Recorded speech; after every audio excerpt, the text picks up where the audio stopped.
Yo, it's Saturday. Hope everyone's doing well. Episode 8.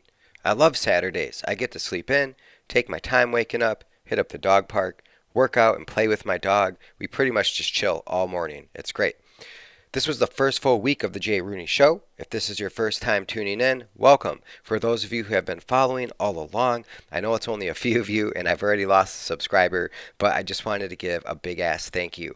I never wanted to be someone who bothered people, to start a business, but I'm starting to find that that's just how this works. And I had to overcome that, like I had to overcome a lot of things to get myself to do this. So it's one of those moments that reminds you of, those two types of people in your life, the do's and the don'ts, ones that roll their eyes at you, the others who get excited for you. Some people will try to question you and your abilities, your motives. Others will say you have potential. Look at all you've done already. Some people will want to help you, while others won't even acknowledge what you're doing. So I'm grateful to have both kinds of those people in my life. It really brings a balance.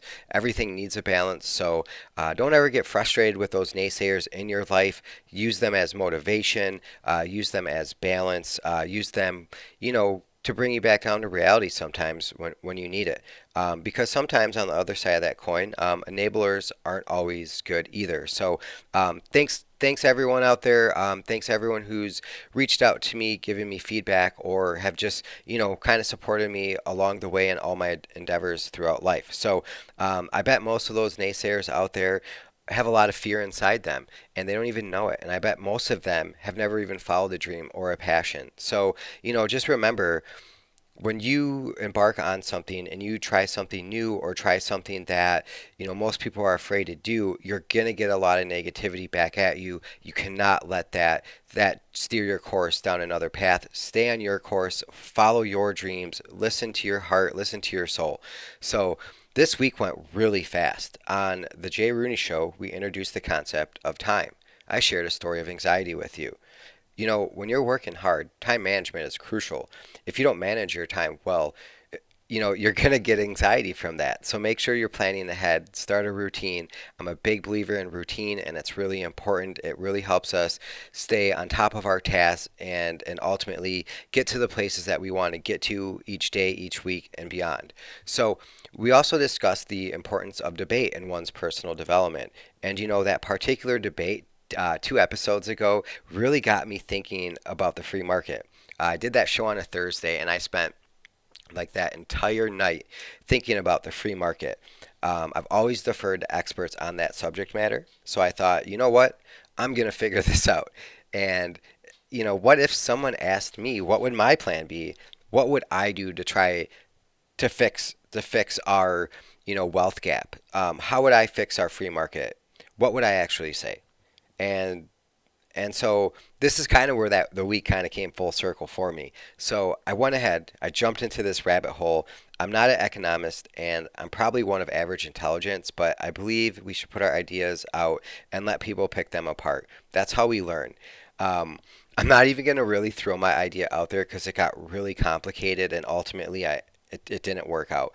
But I'm just going to share a couple things with you because it was kind of fun. So first, I started with the wealth inequality in America. So in the United States, also known as the wealth gap, the unequal distribution of assets among residents of the United States. I think we all know this is a problem. Then I thought about profit. Well, what is profit? So if you're not familiar with the difference between like revenue and profit, I picked profit as a starting point because companies have something called an income statement. At the top is your revenue. When and this is what you get when you sell something, what you get back from a customer. So when you hear someone say top line, they're referring to their revenue. Then on the income statement, you also have something called cost of goods. So you're going to take the revenue and subtract the cost of goods. This gives you your gross profit. Now we remove expenses and you get something called EBIT or operational earnings, which really means before interest and tax from the gross profit. So then the next steps are to remove the interest and remove the taxes that the company will pay. And through this process, we get our profit. And your profit is your bottom line. So the reason why I, you know, with my non-econ trained mind, thought it would be best to start with profit is because I was thinking about companies like Apple, who made $55 billion last year, Microsoft, $39 billion, JP Morgan, $36 billion, and looked at all the top 25 companies trying to keep the sample size down because there was a lot of numbers that I was coming across. And, ultimately in the US, and there's probably more than this now. This is per Google in 2018. At that time, there were 135 private companies that were valued at over $1 billion or more. So there's a lot of money out there. And I thought about all the employees at all these companies, and based on my own analysis, or looking through the web, and I found a site called PayScale. It'll be linked in the description along with all the content I used for this episode. And also keep in mind I primarily used Google. I noticed most of these companies paid at least half or more of their employees less than 100K. So then I thought about how the government lets them out of paying taxes for the most part, or a legit third to half of those 135 private companies out of paying taxes. Um, so, I thought, okay, how can I drill this down and narrow this down and just take one company and use as the example? So I thought, okay, let's pick Amazon. They're super popular. They take a lot of shit already. Let's look into them. And I bet there's a lot of data out there on Amazon. So I found that they employed 1.1 million people in the US as of February 9th, 2022. Amazon's profit last year was 3.5 billion. So after the cost of goods, expenses, interest, and taxes, they still have 3.5 billion. And keep in mind the payroll is mixed into that. So they literally are walking out of last year with $3.5 billion. Their average estimated annual salary, including base and bonus at Amazon, is somewhere between 115K and 180K. And this is per Amazon. I know it's a wide range. It's kind of confusing. The average is calculated by adding up all the individual values and dividing this total by the number of observations. The median is calculated by taking the middle value, the value for which half of the observations are larger and half are smaller. So also keep in mind that an average Amazon factory worker makes about $13.28. This is on par with the national average. So it's easy to look all that up, right? And it's easy to see like, okay, wow, look at the gap in the wages between a corporate employee and a warehouse employee. Look at how much profit that they had. Look how much money, they only have 1.1 million employees and had $3.5 billion of profit. How can we get some of that money into some of these warehouse workers' hands? So I tried to slice and dice Amazon's profit up and show how much money you could give each employee that makes less than 100K, and how they could still have billions of dollars of profit while also participating in a free market still. So without getting into all those details, because like I said before, this really ended up not working out at all for me. It's kind of a waste of time, but it was really fun, and I hope I'm not wasting your time. I just wanted to share this with you. Because I ultimately took a lesson that I tried passing on to you this week, so we'll get to that here in a second. But basically, I decided to give everyone at all these companies 5K bonuses every 6 months. I thought this could stimulate the economy and build back the middle class as it would trickle into our society. Just thinking about the 135 companies worth over $1 billion and all the employees they had, I mean, they could do some serious damage. They can make a serious impact, and putting money into people's pockets. So, here's where I took my own advice. I called up a friend. I told him my idea and I wanted him to poke holes and basically debate me. Remember, this is how we learn, right? I put together a hypothesis and now it's time for someone to challenge me and show me why I'm a complete idiot. So, my friend reminded me of what happened recently when the government gave out all that COVID money.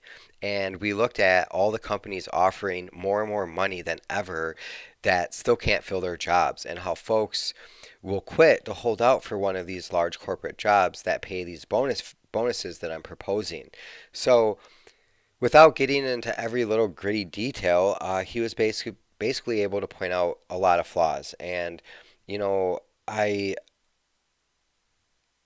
I already kind of knew this, and I kept trying to fight him, and I kept trying to to make it work. And ultimately, what kept happening is it involved more regulation, it involved more government, and we don't want that. And it involved taking away the free market. Some it meant for some people in the society, their incomes may have been capped with some of my plans, and that destroys the free market, and it takes away motivation. It hurts innovation. So I couldn't do those things. So it got really difficult. Um, but I can't stop asking myself, how do we get some more money into some of these people's hands, into people like my hands? Like I'm not a top earner. I'm about the American average, but bills are still really tight. Things are difficult. I mentioned on one of my shows, food costs, man. Food costs are crazy. And I swear to God, every time I go to the grocery store, it gets more expensive. And I swear to God, I'm buying less and less. And it's either the same price or it's even more. So, whatever, I'm going to leave this to the intellects of the world to solve this growing wealth gap problem. I still think there has to be a way for everyone to have enough to pursue happiness in this free market. Elon Musk says that we need more people so we can have more ideas. I don't know, man. We have a lot of people, like we can't seem to figure this out. So maybe this is the best we got. I don't know. Either way, I'm super thankful for this friend. I'm not sure he's really listening to this. He's got kids and a wife and works full-time job, just started a new job, so he's super busy, learning a lot himself, and I totally get it. But if you are listening, man, I just wanted to say thank you. I appreciate you. I always appreciate you taking the time to debate with me. We've had some really fun conversations over the years, and we've never gotten upset with each other once. We've never gotten mad. It's never been personal, and I wish I had more friendships like that, to be honest, and I assume everybody wishes they had a friendship like this. So I really appreciate it. You let me try hard to find a solution, but what it ultimately came down to for both of us, I think, is just people and people needing to do the right things. We have a good system in place. It's just that those at the top, the ones making our decisions, they're very selfish. The money is there, they just don't want to share it. So part of why I'm doing this show, is try to help people out, try to get people to start being more kind, more compassionate with each other. I've been through some rough times in my life, and I've always been surprised how the lack of empathy or the lack of sympathy and caring. And I want to be careful with that word empathy, because some people nowadays have a lot of empathy, so much empathy that they actually look at that as some sort of a moral high ground, because they feel more bad than somebody else about something, about an injustice to another group or something like that. So having more empathy than somebody doesn't make you more moral or have more moral fortitude or anything like that. It doesn't make you a better person. I just think that we can all work on these things, and I think we should all try to learn how to forgive again too. Forgiveness is super important. We don't forgive enough in our society. So um, anyways, and as I embark on my own mission, like many of these companies, I start thinking about solutions to my business and the problems that are coming with this show, right? So, how can I monetize this? How can I grow my subscribers? How can I get more likes on some of these videos? More specifically, what tech to adopt now, and what should wait? I find Rumble's platform a lot more user friendly, and why I've recommended it to people. Also, they have less speech restrictions, and Rumble is like kind of miscritication in case YouTube doesn't always like my work or accept it, or ultimately suspends me from their platform for saying something. However, I've been trying to be super cautious about that. But YouTube is still the most robust, and I can do more with it. I could invest in video software, and I could also invest in either Rumble or YouTube or both to try to increase my visibility. I have not done that yet. So my goal is to keep the cost down as much as possible. And I would really like to get some video editing software. That would be a great solution to have, but right now I'm going to settle for what I have. I'm in the middle of learning a lot. So when you're thinking about a business, or you're thinking about your own business, adding software to improve operations, it gets really tricky. The goal is to streamline and save time, make life easier, but sometimes software can make things more difficult. You have to implement it, learn it. It has to fit your workflow and not cause more problems. Otherwise, it defeats the purpose.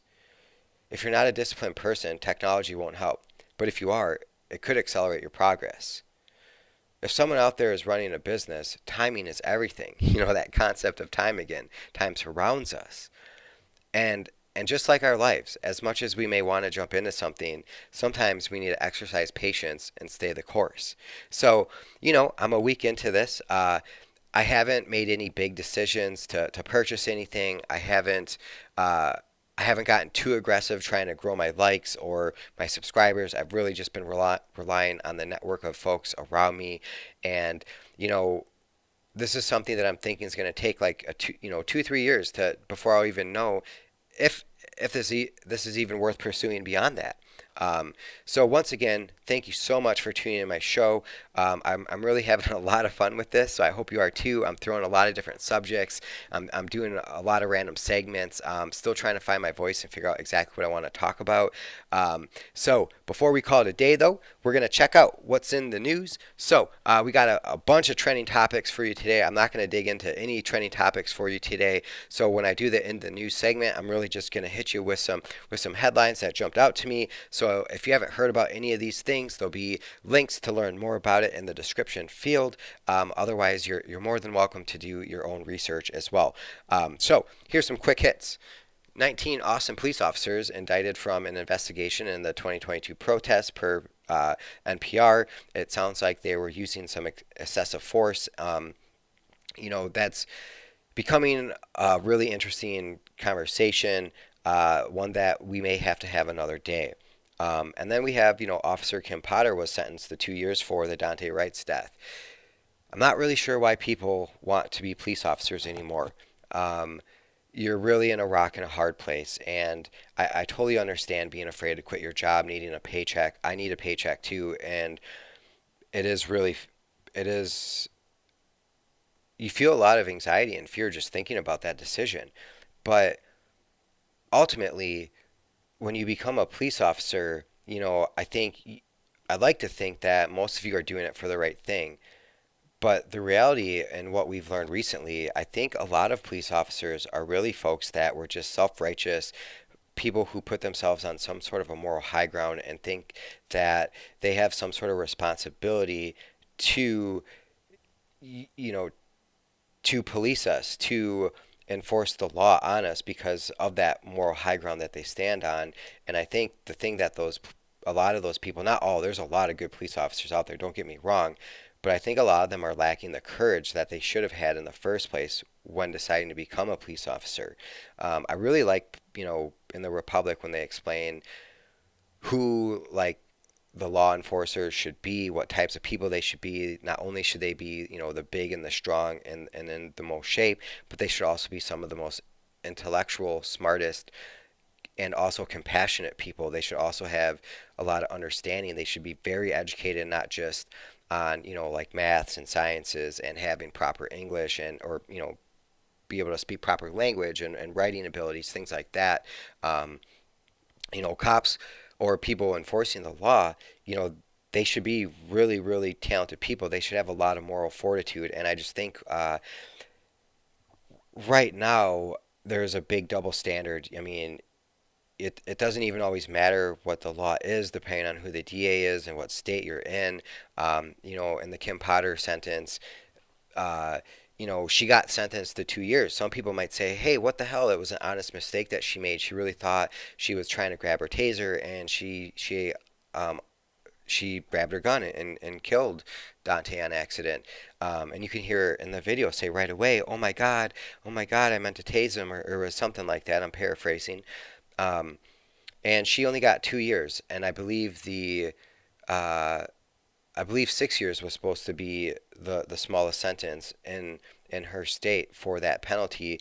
But I think the judge was trying to be compassionate, and now a lot of people are attacking that judge and saying what she did is wrong and how there was no justice here. So it's getting complicated out there. That police. If you're a police officer, I wish you the best. I hope you can find something else if that's the plan for anybody considering being a police officer. Please just make sure you're doing it for the right reasons. So next, Biden said he'd get rid of student loans. He said a lot of shit while he was running for president, and a lot of And most candidates do, and most of them don't fulfill their promises. So no surprise here. But he said he'd get rid of student loans, and yet he's still fighting student loan borrowers in court.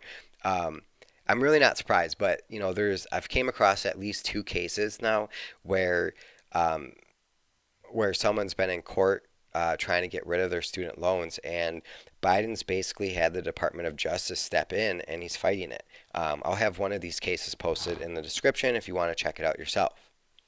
Next, Senators Ron Wyden of Oregon and Martin Heinrich of New Mexico sent a letter to top intelligence officials calling for more details in the CIA data repository that included information about Americans. So this is a story that I think everyone should keep their eye on. Basically, it sounds like not only Google is tracking all of our shit, the CIA is too, which I think a lot of conspiracists conspiracy theorists probably already thought all along this was happening, and I'll admit to a certain extent I did too. Well, I just thought I always knew they had the ability to do this, but I kind of always thought, well, who am I? Like, I'm not doing anything for them to care about. But apparently they are piling up everyone's data, and they are keeping records on all of us. So. I don't really know what all this means. If this really means we are heading to some sort of a social credit score, I don't know. I don't really know what you do with a repository of data like this. I mean, you can only really sell so much of it, and when you have so many other companies selling this data, I don't know. I guess there's not a lot of details out there. There'll be a link in the description for you to learn more. I'm really looking forward to some time passing here to see if these guys who called them out can uncover some more about this, and we can learn some more. So um, next.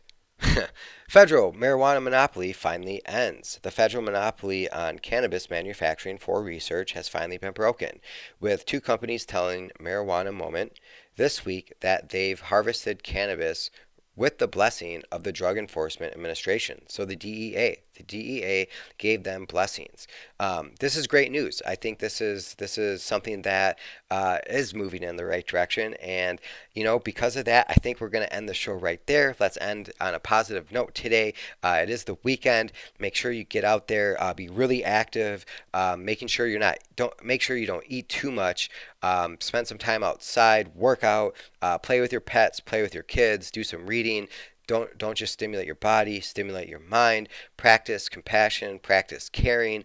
You know, just practice being a good person. I think, you know, wanting to be something doesn't just happen, right? You have to actually practice that. You have to implement certain behaviors in your mind, and then you have to practice those behaviors, and then over time those behaviors just become part of your personality, part of who you are. It's just part of what you're doing with yourself. So you're not going to just change your behaviors overnight and go from an ornery, grumpy person to a really positive, supportive person with your friends and family. But that's the goal, right? Let's not just try to improve ourselves financially, not just try to get better homes and have better stuff and just consume all the time. Let's also try to become better people. So, anyways, this episode was kind of just one big ramble. If you listened to the past four episodes, you probably saw how everything came full circle. Sincerely, thank you for tuning in. Please hit that like button. Please subscribe if you haven't already, and make sure when you do go out in the world this weekend, you stay calm, you be courageous, strength, and honor.